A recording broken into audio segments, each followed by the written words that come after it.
Prashant sir നമുക്കറിയാം പാകിസ്ഥാന് India നൽകിയ ഏറ്റവും വലിയ തിരിച്ചടി ഇന്ത്യ ഒഫീഷ്യലായിട്ട് അത് ഔദ്യോഗികമായി സ്ഥിരീകരിച്ചിട്ടില്ലെങ്കിൽ പോലും കിരാന ഹിൽസിൽ ആണവായുധപ്പുരയ്ക്ക് നേരെ പാകിസ്ഥാന് ഇന്ത്യ നൽകിയ ഒരു മറുപടിയായിരുന്നു. ലോകം മുഴുവൻ അത് ചർച്ച ചെയ്തതാണ്. പക്ഷെ പാകിസ്ഥാൻ അതുകൊണ്ടൊന്നും മതിയായിട്ടില്ല എന്ന് വേണം കരുതാൻ.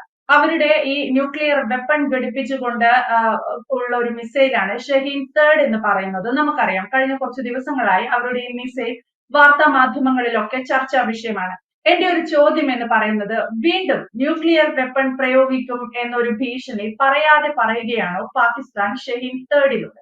അപ്പം ഈ പാകിസ്ഥാൻ ആണവായുധം പ്രയോഗിക്കുമോ എന്നുള്ള ഒരു ആശങ്ക ഈ പറയുന്നത് പോലെ ഇപ്പൊ ഉണ്ടായിട്ടുള്ളതല്ല, യുദ്ധത്തിന് മുമ്പേ ഉണ്ടായിട്ടുള്ളതാണ്. വളരെ കാലം മുമ്പേ പാകിസ്ഥാനും ഇന്ത്യയും തമ്മിലുള്ള സംഘർഷം എപ്പോഴും തുടങ്ങും, അല്ലെങ്കിൽ അത്തരത്തിലൊരു യുദ്ധം ഉണ്ടായാൽ ആണവ ആയുധങ്ങൾ വഹിക്കുന്ന അല്ലെങ്കിൽ ഉള്ള രണ്ട് രാജ്യങ്ങൾ തമ്മിലുള്ള യുദ്ധം അത് എപ്പോഴും പ്രശ്നമുള്ളതാണ്, അല്ലെങ്കിൽ ലോകത്തിന് ആശങ്ക ഉളവാക്കുന്നതാണ്. മാത്രമല്ല പാകിസ്ഥാനെ പോലെ ഉള്ള ഒരു രാജ്യം ആദ്യം പ്രയോഗിക്കാൻ സാധ്യതയുള്ളതും അവർക്ക് സാധ്യതയുണ്ടെങ്കിൽ പ്രയോഗിക്കാൻ ശ്രമിക്കുന്നതുമായിട്ട് ഒന്നാണ് ഈ ആണവായുധം. അപ്പൊ ആണവായുധ പ്രയോഗം ഈ പറഞ്ഞതുപോലെ ഇന്നലെ US-ന്റെ ഇന്റലിജൻസ് റിപ്പോർട്ട് അനുസരിച്ച് ചൈനയും പാകിസ്ഥാനും തമ്മിൽ അതിന്റെ നവീകരണം കൂടുതൽ വലിപ്പത്തിൽ നടത്തുന്നു, അല്ലെങ്കിൽ ചൈന കൂടുതൽ ആണവായുധങ്ങൾ ഉണ്ടാക്കുന്നു. ഇപ്പൊ 600 ഉള്ളത് 1000-ലേക്ക്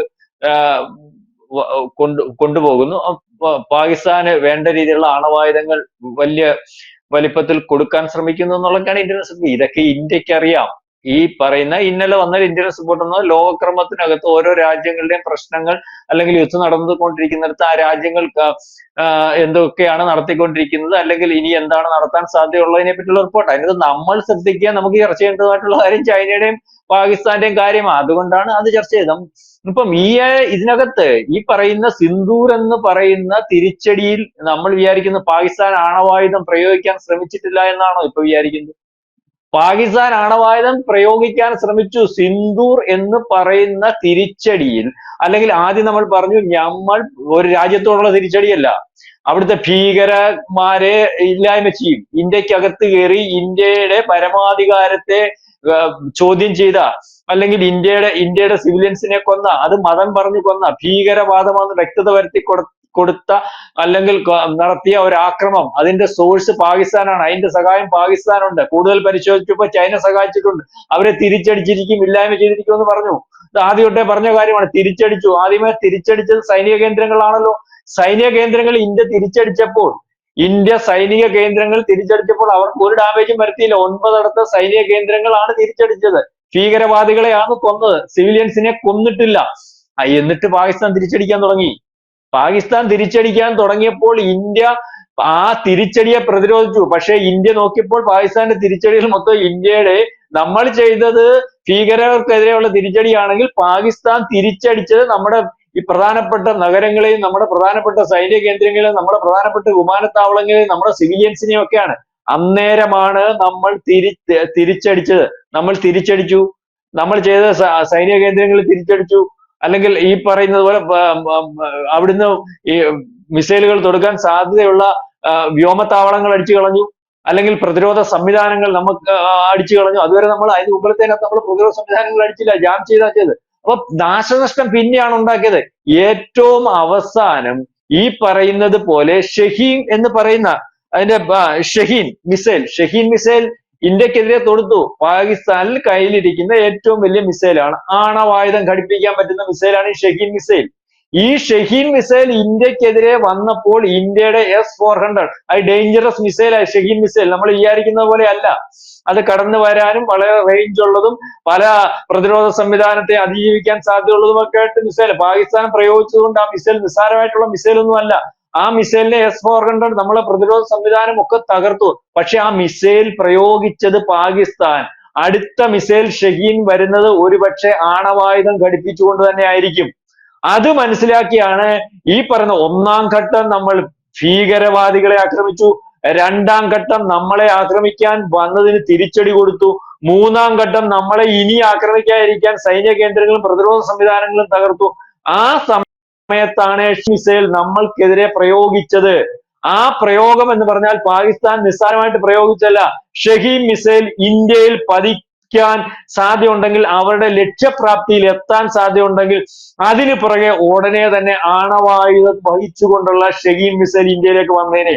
അതുകൊണ്ട് തന്നെയാണ് ഇന്ത്യ അതിനുശേഷം അതുവരെ ചെയ്യാതിരുന്ന ഒരു കാര്യം ചെയ്തത്. ഈ പറയുന്ന ആണവായുധം പാകിസ്ഥാനിൽ സൂക്ഷിച്ചിരിക്കുന്നത് ഒരു പക്ഷേ ഈ പറയുന്ന കിരാന ഹിൽസ് എന്ന് പറയുന്നിടത്താണ്. ഇത് ഇന്ത്യക്ക് അറിയാം. കിരാന ഹിൽസ് എന്ന് പറയുന്ന ഒരു വലിയ പർവ്വതത്തിനകത്ത് വളരെ രഹസ്യമായിട്ട് ആണവായുധം വലിയൊരു ടണൽ ഉണ്ടാക്കി അതിന്റെ കാവലായിട്ട് അമേരിക്കയ്ക്കറിയാം. അമേരിക്കയാണ് ഒരുപക്ഷെ ആണവായുധം പാകിസ്ഥാന് കൊടുത്തതെന്ന് പറയുന്നത്. കാരണം നമ്മളുടെ ഭാഗമല്ലാതെ രണ്ട് ചേരിയായിട്ട് ലോകക്രമം നിന്നപ്പോൾ അന്ന് അമേരിക്കയുടെ ഭാഗമായിട്ട് നിന്ന പാകിസ്ഥാന് അന്ന് ആണവായുധം കൊടുത്തത് അമേരിക്കയാണെന്ന് സംശയമുണ്ട്. വ്യക്തതയൊന്നും ആരും വരുത്തിയിട്ടില്ല, അല്ലെങ്കിൽ അറിയാമെങ്കിൽ തന്നെ പറഞ്ഞിട്ടില്ല. കാരണം അന്ന് നമ്മൾ ഇന്ദിരാഗാന്ധിയുടെ കാലത്ത് ആണവായുധം വികസിപ്പിച്ചെടുത്തു. ആണവായുധം വികസിപ്പിച്ചെടുക്കാൻ കാര്യം എന്ന് പറഞ്ഞാൽ ഇന്ത്യയും ചൈനയും തമ്മിൽ ശത്രുക്കളായിട്ടും അല്ലെങ്കിൽ യുദ്ധം നടന്നതിന് ശേഷം ചൈന ആണവായുധം വികസിപ്പിച്ചെടുത്തപ്പോൾ ഇന്ത്യ ആണവായുധം വികസിപ്പിച്ചെടുത്തു. അതിനുശേഷം വാജ്പേയിയുടെ കാലത്ത് അത് വലിയ വലിപ്പത്തിൽ കൊണ്ടുവന്നു. അപ്പൊ അന്ന് ആണവായുധം വികസിപ്പിച്ചെടുത്തപ്പോൾ ഇന്ത്യക്കെതിരെ നിൽക്കുന്നതിന് വേണ്ടി, അല്ലെങ്കിൽ ഇന്ത്യക്കെതിരെ പ്രയോഗിക്കുന്നതിന് വേണ്ടി, നാളെ കാലത്ത് അതിന് ഏറ്റവും അടുത്ത രാജ്യം എന്നുള്ള രീതിയിൽ പാകിസ്ഥാൻ ഇന്ത്യയുടെ ശത്രുവാണ്. ആ രാജ്യത്തിന് ആണവായുധം പല രാജ്യങ്ങളുടെ അടുത്തും അമേരിക്ക ഹോൾഡ് ചെയ്തതുപോലെ ഒരുപക്ഷെ ഹോൾഡ് ചെയ്തായിരിക്കാം. ഈ കരീന ഹിൽസ് അല്ലെങ്കിൽ ആണവായുധം ഹോൾഡ് ചെയ്യുന്ന സ്ഥലത്ത് അവിടെ സുരക്ഷ കൊടുക്കുന്നത് ചൈനയാണ്. ചൈനയുടെ സുരക്ഷ അവിടെ ഉണ്ട്. ഈ പറയുന്ന പോലെ അമേരിക്കയുടെ സുരക്ഷ അവിടെ ഉണ്ട്. അപ്പൊ ഈ രാജ്യത്ത് ഈ ആണവായുധം സംരക്ഷിക്കുന്നതിന് ഈ പറയുന്ന ചൈനയ്ക്കും അമേരിക്കയ്ക്കും ഒക്കെ നേരത്തെ അല്ലെങ്കിൽ അത്തരത്തിൽ ചെയ്തുകൊണ്ടിരിക്കുകയാണ്. ഇതൊക്കെ അറിയാവുന്ന കാര്യങ്ങളാണ്. അപ്പം ഞാൻ ഈ പറഞ്ഞതുപോലെ അത് വ്യക്തത വരുത്തി പറഞ്ഞായിരുന്നല്ലോ. ടോം കൂപ്പർ എന്ന ഈ പറയുന്ന ഇതിനെപ്പറ്റി വ്യക്തത വരുത്തി നേരത്തെ പറഞ്ഞതാണല്ലോ. ടോം കൂപ്പർ പറഞ്ഞു ഇന്ത്യ സൂക്ഷിക്കണം, ആണവായുധങ്ങളുണ്ട്, അതിന് സഹായം ചെയ്തു കൊടുക്കുന്നു, അത് അവിടെ സുരക്ഷിതമായിട്ട് ഇരിക്കുന്നതിനും അല്ലെങ്കിൽ അതിന്റെ മേൽനോട്ടം വഹിക്കുന്നതും ഒക്കെ പാകിസ്ഥാനാണെന്ന് പറഞ്ഞത് അദ്ദേഹത്തിന്റെ ലേഖനം ഉണ്ടായിരുന്നു. അദ്ദേഹം ഇത്തരത്തിൽ ഈ മിലിറ്ററി അല്ലെങ്കിൽ യുദ്ധത്തെ പറ്റിയൊക്കെ റിസർച്ച് ചെയ്ത് വ്യക്തത വരുത്തി പറയുന്ന ഒരാളാണ്. ലോകത്തിൽ അദ്ദേഹം പറയുന്ന കാര്യങ്ങൾക്ക് വലിയ പ്രസക്തിയുണ്ട്. അപ്പം ഞാനീ പറഞ്ഞ ഈ പറയുന്ന മിസൈൽ പാകിസ്ഥാൻ പ്രയോഗിച്ചിട്ടുള്ള ഷഹീൻ മിസൈൽ വന്നതിന് ശേഷമാണ് കരീന ഹിൽസിലേക്ക് തിരിച്ചടി ഇന്ത്യ കൊടുത്തത്. അതായത് ഇന്ത്യ കൊടുത്ത തിരിച്ചടി എന്ന് പറഞ്ഞാൽ, കരീന ഹിൽസ് ഈ പറയുന്നത് പോലെ ആണവായുധങ്ങൾ സൂക്ഷിക്കുന്ന സ്ഥലമാണ്. ആണവായുധങ്ങൾ പ്രയോഗിക്കുന്ന ബേസും അടിച്ചതിന് ശേഷം കരീന ഹിൽസ് എന്ന് പറയുന്നിടത്ത് ആ ആണവായുധ പുരയുടെ വാതിലുകളിൽ ആണ് ബ്രഹ്മോസ് മിസൈൽ പതിച്ചത്.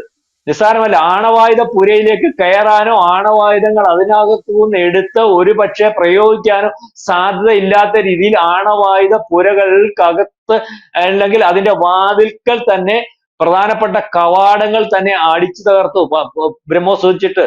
അന്നേരമാണ് അമേരിക്ക ഇടപെട്ടത്. അന്നേരമാണ് ഈ പറയുന്ന അമേരിക്കൻ ന്യൂക്ലിയർ കാര്യങ്ങൾ അല്ലെങ്കിൽ അത്തരത്തിൽ നിരീക്ഷിക്കുന്ന വിമാനം അവിടെ പറന്നിറങ്ങിയത്. യുദ്ധം നിർത്തണമെന്ന് ഉള്ള രീതിയിലേക്ക് കാര്യങ്ങൾ വന്ന് ആ അടിയോടുകൂടിയാണ് രാജ്യത്തുടനീളം അല്ലെങ്കിൽ ഉള്ള രാജ്യങ്ങളോട് സമീപിക്കുകയും അവസാനം ഇന്ത്യയോട് സമീപിക്കുകയൊക്കെ ചെയ്തത് യുദ്ധം നിർത്തണമെന്ന് പറഞ്ഞുകൊണ്ട്.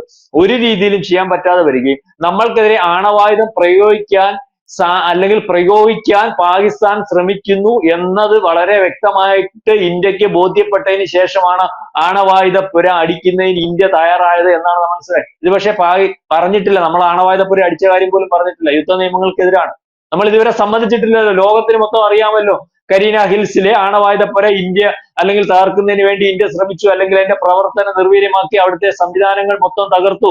ഇത് പാകിസ്ഥാനെതിരെ ആസ്ട്രേലിയയിൽ നിന്ന് വിമാനം ഇവിടെ വന്നിട്ട് ആണവ വിസരണം ഉണ്ടെന്ന് പറഞ്ഞു വരികയും അത് അടക്കുകയൊക്കെ ചെയ്ത് ഇപ്പം പാകിസ്ഥാൻ തിരിച്ചു പറഞ്ഞല്ലോ അവിടെ ആണവ വിസരണം ഇല്ല എന്ന് ലോകം പറഞ്ഞല്ലോ. അപ്പൊ ആ രീതിയിലേക്കുള്ള ഒരു സംഭവം നടന്നു. ഇതിന് കാരണമെന്ന് പറഞ്ഞാൽ ഇന്ത്യയിലേക്ക് ആണവായുധം പ്രയോഗിക്കാൻ പാകിസ്ഥാൻ ശ്രമിച്ചിരുന്നു, അത്തരത്തിൽ ആലോചിച്ചിരുന്നു. അതിന്റെ മുന്നോടിയായിട്ടായിരുന്നു ഈ പറയുന്ന മിസൈലുകൾ ഇവിടെ പ്രയോഗിച്ചത് എന്നാണ് നമുക്ക് മനസ്സിലാവുന്നത്. ഇപ്പൊ വരുന്ന ഇന്റലിജൻസ് റിപ്പോർട്ട് ഒരുപക്ഷെ ഇതിനു വേണ്ടിയുള്ള അല്ലെങ്കിൽ അത്തരത്തിലൊരു സാധ്യതയ്ക്ക് വീണ്ടും ആണവായുധങ്ങൾ ശേഖരിക്കുന്നതിനും ആ ആണവായുധങ്ങൾ കൂടുതൽ വികസിപ്പിക്കുന്നതിനും ആണവായുധങ്ങൾ ഒരുക്കുന്നതിനും ചൈനയുടെ സഹായത്തോടു കൂടി പാകിസ്ഥാൻ തയ്യാറാകുന്നു എന്നുള്ള ഇത് ഇന്ത്യക്ക് വളരെ കൃത്യമായിട്ട് അറിയാം.